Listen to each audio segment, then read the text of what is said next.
लहरों से डर के नौका पार नहीं होती, कोशिश करने वालों की कभी हार नहीं होती। ये पंक्तियाँ आपने बहुत बार सुनी होंगी, ये लाइंस मैंने भी बहुत बार सुनी है, लेकिन इनका एक्चुअल मतलब समझने में मुझे 45 साल लगे।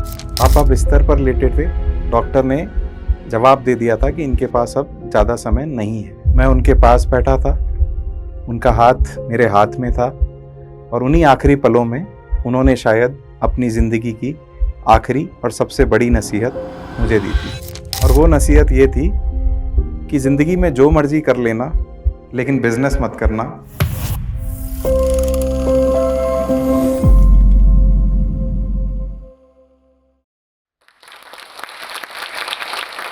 हेलो, नमस्कार। मेरा नाम गौरव खेत्रपाल है। मैं गुलाबी नगरी जयपुर राजस्थान से आया हूँ। मेरी कंपनी का नाम है वनशिफ्ट टेक्नोलॉजीज़। हम एक टेक्नोलॉजी स्टार्टअप हैं।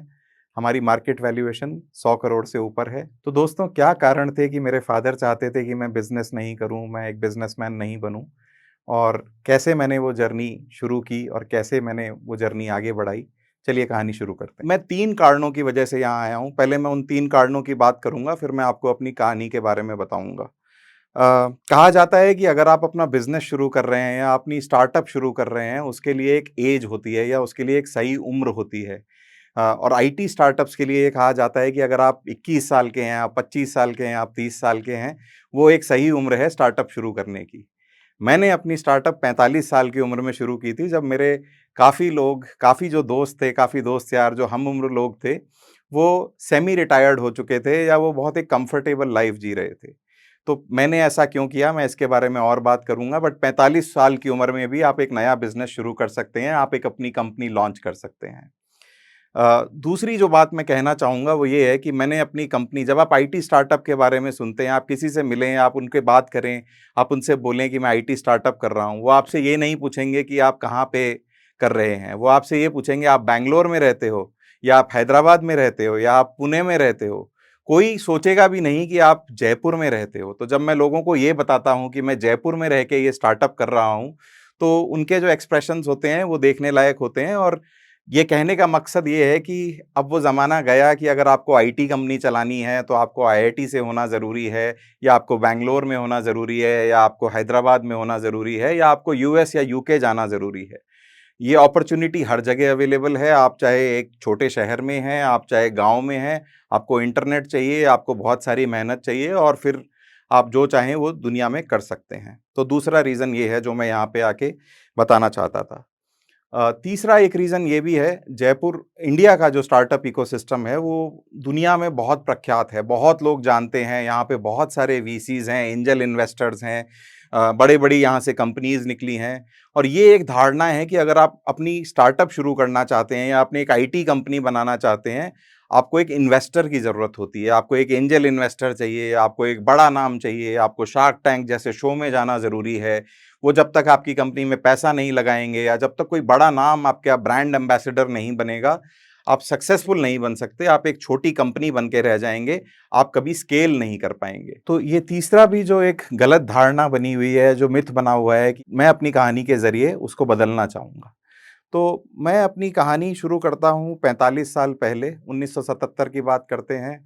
जयपुर गुलाबी नगरी, पिंक सिटी ऑफ इंडिया। एक बहुत साधारण से परिवार में मेरा जन्म हुआ, एक इंडियन मिडिल क्लास फैमिली में। मेरी फैमिली में मेरे पापा, मेरी मम्मी, मेरी 2 बड़ी बहनें थीं। मैं घर का सबसे छोटा था और मैं घर का लाडला बन गया। और मेरे पिताजी एक कपड़े का व्यापार करते थे, बिज़नेस था, एक छोटी-सी शॉप थी। जयपुर में बेडशीट्स बहुत फ़ेमस हैं, जिसको आप चादर बोलते हैं। जयपुरी बेडशीट दुनिया में हर जगह बहुत फ़ेमस है। तो हमारी एक बहुत छोटी-सी दुकान थी, जिस पे मेरे पिताजी की वो दुकान थी और उसपे टूरिस्ट आते थे और चादर लेके जाते थे, हम प्रिंट करवाते थे और ठीक-ठाक घर चलता था। मैं जैसे-जैसे बड़ा हुआ, मुझे ये पहले तो समझ नहीं आता था कि पैसे का क्या क्या महत्व होता है या बिज़नेस की क्या वैल्यू होती है। मेरे पिताजी अक्सर मुझे बताया करते थे कि वो एज़ अ बिज़नेसमैन कभी सक्सेसफुल नहीं हो पाए, और मैं उनसे पूछता था बार-बार कि आप ऐसा क्यों बोलते हैं? तो वो बोलते थे कि मैं बहुत सीधा हूँ, लोगों ने मेरे को बहुत धोखे दिए हैं, मैं पैसे नहीं कमा पाया। मुझे ये बात बुरी लगती थी, लेकिन मैं समझ नहीं पा रहा था कि इसका मतलब क्या है? लेकिन मैं इनकी कैसे हेल्प कर सकता हूँ, मुझे ये भी समझ नहीं आ रहा था। और फिर उन्होंने बातों-बातों में, जैसे मैं बड़ा हुआ, मैं 10वीं क्लास में आया, और मुझे चीज़ें समझ आने लगी, तो उन्होंने एक दिन मुझे बिठा के मेरे से एक प्रॉमिस लिया कि तुम मुझे वादा करो कि तुम कभी बिज़नेस नहीं करोगे, तुम हमेशा नौकरी करोगे और तुम नौकरी में जी-जान लगा दोगे अपना।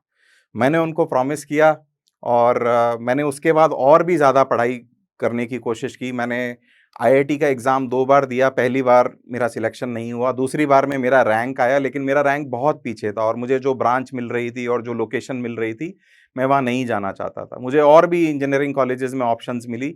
मैंने पंजाब का एक इंजीनियरिंग कॉलेज चूज़ किया, वहाँ पे मैंने 2 साल पढ़ाई की, वहाँ पे मैं यूनिवर्सिटी टॉपर बना। उसके बदौलत और एक एग्ज़ाम देने के बाद मेरा एक दूसरे कॉलेज में एडमिशन हुआ, वहाँ पे भी मैंने पढ़ाई की और वहाँ पे भी मैं टॉपर्स में रहा और पूरे बैच में करीब 200-250 बच्चों में मैं पहला बच्चा था जिसकी कैंपस के थ्रू जॉब लगी। मेरी जॉब लगी इंडिया से बाहर, मेरे को बहुत अच्छा पैकेज मिला, बट वो कहते हैं कि भगवान को अगर कुछ मंज़ूर नहीं है, तो एक पत्ता भी नहीं हिल सकता और वैसा ही हुआ। जैसे-जैसे मेरे जॉइन करने के दिन पास आने लगे, एक तो आईटी इंडस्ट्री में थोड़ा स्लंप आ गया, चीज़ें स्लो हो गई। दूसरा ये हुआ कि मेरे पिताजी की और मेरे फ़ादर की तबीयत काफ़ी ज़्यादा ख़राब हो गई। तब मेरे पास एक डिसीज़न ये लेना था कि मैं अपने फ़ादर को छोड़ के एक फ़ॉरेन कंट्री में जाके एक कंफ़र्टेबल लाइफ़ जिऊँ या मैं यहीं रहूँ, दूसरी जॉब ढूँढूँ किसी तरीके से। मार्केट बहुत चैलेंजिंग था। मैं करूँ क्या करूँ? मेरे को कुछ नहीं समझ आ रहा था। मेरी मदर ने मेरे को बोला कि तुम जाओ, जो भी होगा हम देख लेंगे। लेकिन मैंने डिसाइड किया कि मैं नहीं जाऊँगा। मैंने बहुत कंपनीज़ के चक्कर काटे, हालाँकि मेरे पास कैंपस प्लेसमेंट के थ्रू 3 जॉब्स थी, लेकिन वो तीनों कंपनीज़ ने मना कर दिया क्योंकि कुछ ना कुछ सर्कमस्टेंसेस ऐसे बने कि आईटी इंडस्ट्री में उस टाइम पे जॉब्स इतनी नहीं मिल रही थी। फिर ख़ैर मुझे पहली जॉब जो मिली, मेरे को 12,000 रुपए तनख्वाह मिली, मैंने नोएडा में जॉब करनी शुरू की। मैंने बहुत मेहनत की उस जॉब में, उसके बाद मेरा करियर ग्राफ काफ़ी ऊपर गया। तब भी मेरे दिमाग में कभी ये नहीं था, तब मेरे को पैसे कमाने की अहमियत समझ आई, मेरे दिमाग में ये नहीं था कि मेरे को आगे जाके बिज़नेस करना है। मुझे ये था कि मुझे जॉब करनी है, मुझे मेहनत करनी है, मुझे आगे बढ़ना है और मुझे पैसे कमाने हैं और अपने घर वालों को खुश रखना है। तो ऐसे मेरी कहानी शुरू हुई। उसके बाद मेरे को काफ़ी मौके मिले, मैं फ्रांस बहुत बार गया, मैंने काफ़ी टाइम वहाँ स्पेंड किया। मैं अमेरिका गया, मैं ताइवान गया और 2005 में मेरी शादी हुई। मेरी वाइफ़ एक प्रोफ़ेसर हैं, एक कॉलेज में वो जॉब करती हैं और उन्होंने मेरे को बहुत सपोर्ट किया। लेकिन जो आर्थिक तंगी से हम गुज़र रहे थे, वो मेरी शादी के टाइम तक भी सिचुएशन वैसी ही थी। मेरे फ़ादर ने लोन्स लिए थे, जो कि मुझे चुकाने में काफ़ी टाइम लगा और हम लोग एक कंफर्टेबल लाइफ जी रहे थे, लेकिन ऐसा नहीं था कि हमारे पास बहुत पैसे थे। मैंने पैसे जोड़-जोड़ के ईएमआई पे, लोन पे फिर एक छोटी-सी गाड़ी खरीदी। वहाँ से फिर और आगे जर्नी शुरू हुई, पर 2007 में कुछ ऐसा हुआ कि मेरे पिताजी की तबीयत और ख़राब हुई और मुझे ये डिसीज़न लेना पड़ा कि मुझे जयपुर वापस जाना पड़ेगा।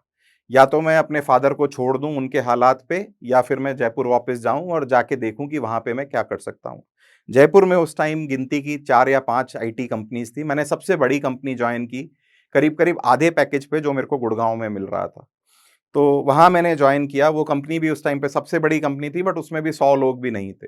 तो मैंने वहाँ पे बहुत ही एक मिडल लेवल पे जॉइन किया और उसके बाद 12 साल मैंने उस कंपनी में जॉब किया और जब मैं वहाँ से मैंने फाइनली छोड़ा तो मैं वहाँ पे वाइस प्रेज़िडेंट था। वो कंपनी 100 लोगों से बढ़ के 800 लोगों तक पहुँच चुकी थी। वहाँ पे मेरी बहुत बड़ी टीम थी, मेरे को बहुत रिस्पेक्ट मिलती थी। लेकिन तब तक मेरे दिमाग में ये आ चुका था कि मुझे अपना ही कुछ काम करना है। मैंने कहा कि अब मैं 45 साल का हो चुका हूँ, मेरे करियर में शायद 15 साल और बचे हैं। मैं शायद ज़्यादा कुछ नहीं कर पाऊँ। तब मैंने सोचा कि अगर मेरे को कंपनी शुरू करनी है, तो इट इज़ नाउ और नेवर, या तो अब करनी है या मैं जीवन में ये कभी नहीं कर पाऊँगा। ये चीज़ मैंने अपनी वाइफ़ से डिस्कस की, ये चीज़ मैंने अपनी मदर से डिस्कस की। उन्होंने मुझे फुल सपोर्ट दिया। मेरी मदर ने मुझे आशीर्वाद दिया और एक ₹500 का नोट दिया शगन में कि तुम शुरू करो, हमें विश्वास है कि तुम मेहनत करोगे और भगवान तुम्हारे साथ है, तो तुम्हें सक्सेस ज़रूर मिलेगा। तो उस आश्वासन के साथ 20 जनवरी 2023 को मैंने अपनी कंपनी की शुरुआत की। हम 4 लोग थे, मेरे साथ 2 को-फाउंडर थे और 1 और इंसान था और हमने ऐसे करके अपनी टीम की शुरुआत की। अब कंपनी तो बना ली, हमने टीम भी एक खड़ी कर ली, लेकिन काम कहाँ से लाएँ? 45 साल की उम्र में जब आप एक कंपनी शुरू करते हैं, आपके पास वो एनर्जी नहीं होती जो एक 25 साल का या एक जो कॉलेज स्टूडेंट्स होते हैं, वो एनर्जी होती है, लेकिन आपके पास तजुर्बा होता है। आपको पता होता है कि आपने क्या गलतियाँ बाकी जगह होते हुए देखी हैं, जो आप अवॉइड कर सकते हैं। उस तजुर्बे ने मेरे को काफ़ी मदद की। हमने धीरे-धीरे करके क्लाइंट्स ऑनबोर्ड करना शुरू किए। हमें पहला क्लाइंट हमें यूएस से मिला, दूसरा क्लाइंट हमें इंडिया से मिला और ऐसे करके सिलसिला चलता गया।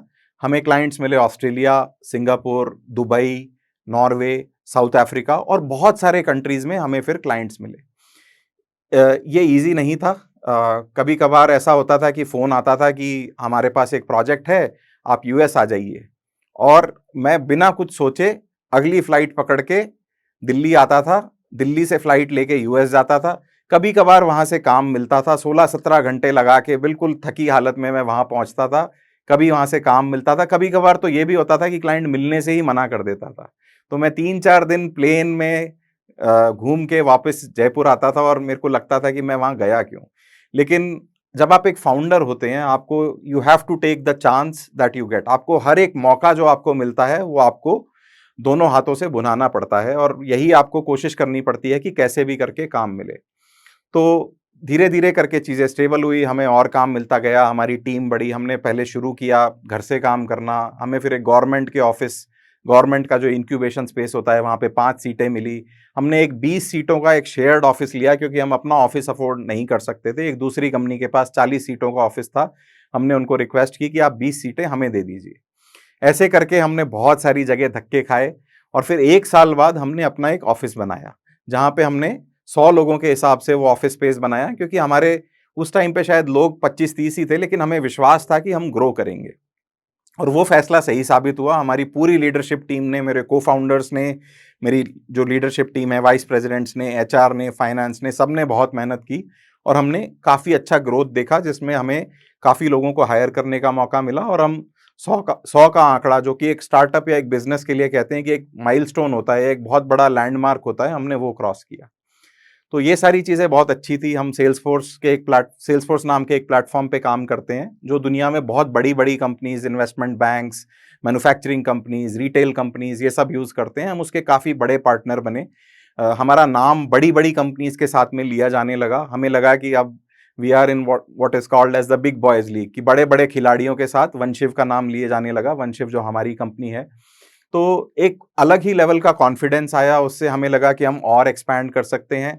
लेकिन जीवन में कहते हैं ना कि उतार-चढ़ाव अगर नहीं हो तो जीवन जीने का मज़ा ही कुछ नहीं है। तो हम काफ़ी अच्छा कर रहे थे, सब कुछ बहुत अच्छा चल रहा था और एक दिन ऐसा हुआ कि बस हमें एक मैसेज आया कि हमारा जो सबसे बड़ा क्लाइंट था, उन्होंने काम बंद कर दिया। उनके कुछ कारण थे जिसकी वजह से उन्होंने डिसाइड किया कि रातों-रात वो काम बंद कर देंगे। मेरे पैरों के नीचे से ज़मीन खिसक गई। वो फ़ोन कॉल के बाद मेरे को समझ नहीं आया कि मेरे साथ हुआ क्या है। अगर मैं वैसे आपको समझाऊँ, तो हमारी बैलेंस शीट से करीब 10 करोड़ रुपए रातों-रात हट गए। वो हमारे लिए एक बहुत बड़ा इम्पैक्ट था। तो मुझे ये भी समझ नहीं आ रहा था कि अब हम सैलरी कैसे पे करेंगे, अब हम रेंट कैसे पे करेंगे। मेरे बच्चे स्कूल में पढ़ते हैं, उनकी स्कूल की फ़ीस देनी है, मेरा पूरा परिवार मेरे पे डिपेंडेंट है। मेरी मदर हैं जिनकी एज 81 ईयर्स है, उनका मेडिकल कैसे होगा, उनको मैं कैसे सपोर्ट करूँगा।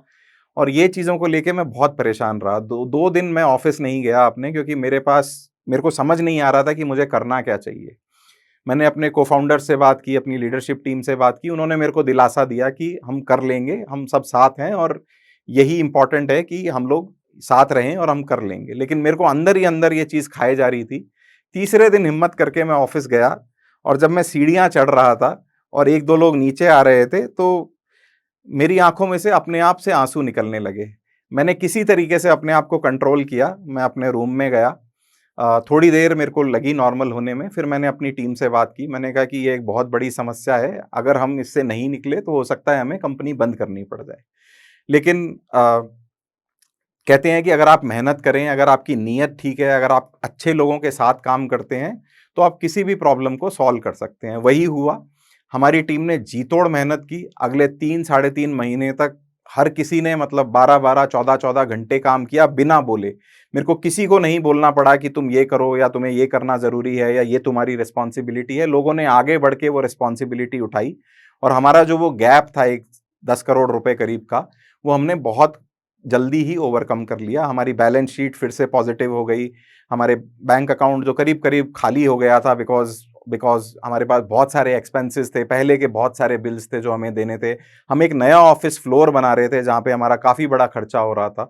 तो ये सारी चीज़ें जो हुई, उससे सारी व्यवस्था एक तरीके से हिल गई, लेकिन हम लोगों ने उससे रिकवर किया और हम धीरे-धीरे करके वापस आए। तो अगर मैं 45 साल की उम्र में ये बिज़नेस नहीं शुरू किया होता, अगर ये चीज़ मेरे साथ 22 साल की उम्र में हुई होती, तो शायद मैं पैनिक कर जाता, मैं घबरा जाता और मुझे लगता कि शायद मुझे अब एक इन्वेस्टर के पास जाना चाहिए, शायद मुझे लोन लेना चाहिए या मैं कुछ और चीज़ें करने की कोशिश करता। लेकिन मुझे पता था कि 45 साल की उम्र में मैंने 23 साल और लोगों के लिए काम किया है। मैंने ऐसे बहुत सारे उतार-चढ़ाव देखे हैं। ये भी एक ये भी एक लो पॉइंट है, ये भी एक चढ़ाव है, लेकिन हम लोग इससे रिकवर कर पाएँगे। मैं इसमें पूरा कॉन्फिडेंट था, मेरी टीम ने मुझे पूरा कॉन्फिडेंस दिया और हमने मेहनत की और हम इससे निकल पाए। तो अगली बार अगर आपको कोई ये बोले कि आप बूढ़े हो चुके हैं या आपकी उम्र निकल चुकी है एक स्टार्टअप करने की या एक नया बिज़नेस करने की, तो आप मेरा एग्ज़ाम्पल याद रखिए कि अगर 45 साल की उम्र में मैं ये कर सकता हूँ, तो आप भी कर सकते हैं। मैंने जो स्टॉक्स को बहुत अरसे से फ़ॉलो कर रहा हूँ और मैंने बहुत सारे वीडियोज़ देखे हैं और मैं खुद भी बहुत इंस्पायर हुआ हूँ। बहुत अलग-अलग तरीके के लोग ज़िंदगी के अलग-अलग पड़ावों से आए हैं और यहाँ पे उन्होंने अपनी कहानी सुनाई है। मुझे ऐसा लगा कि मेरी कहानी भी अलग है। मैंने जो किया है वो काफ़ी लोगों से अलग है और मुझे लगा कि मुझे भी यहाँ आकर अपनी कहानी सुनाने का मौका मिलना चाहिए, तो इसके लिए मैं बहुत-बहुत आभारी हूँ। मुझे लगता है कि आज जिस मुकाम पे मैं पहुँचा हूँ, मेरे फ़ादर जहाँ कहीं भी होंगे मैं प्राउडली बोल सकता हूँ कि मैं एक सक्सेसफुल बिज़नेसमैन हूँ और मेरे फ़ादर जहाँ भी होंगे उनको मेरे पे गर्व होगा कि मेरे बेटे ने वो करके दिखाया है, जो मैं नहीं कर पाया।